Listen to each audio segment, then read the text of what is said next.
Ary amaranantsika ny fotoana amin'ity hariva ity dia ny fanatanjahantena eo anivon'ny Kosfa fitaovam-pivavahana lehibe tetsy amin'ny chapelle militaire etsy Betongolo no nentin'ny fianakavian'ny mpanao fanatanjahantena eo anivon'ny Kosfa nanokatra ny taopilalaovana 720 sy 2 arivo.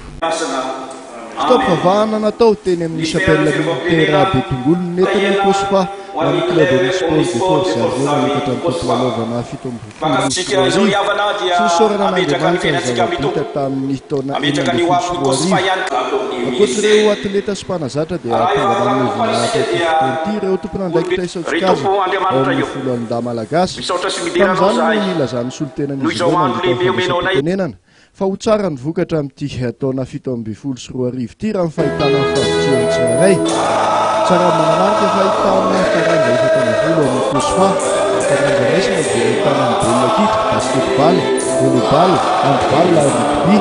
Ao ihany koa ny taranjan'olon-tokana ahitana ny atletisme, atotondra, haltérophilie, judo, loma, tonona atletisy ambony latabatra.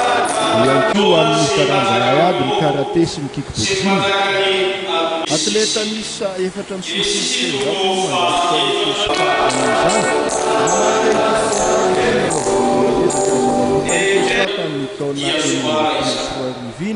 nateo amin'ny fifaninanana nasional zany ny raisam-pirenena misy araka izany mifankasitrahana reny azofaka tsara fampirisihana anao metimety ho an'ireo tsy dina omby nampahafantarina teny Betongolo ihany koa ny fiara-miasa vaovaon'ny Kosfa amin'ny fikambanana campus sportif Madagasikara izay misahana ny fitezana sy ny fametana ny ara-panahy eo amin'ny setry ny fanatanjahantena. Iandehanjaka Ara Samuel izay mpilalao basketball Kosfa no mitarika izany fikambanana izany.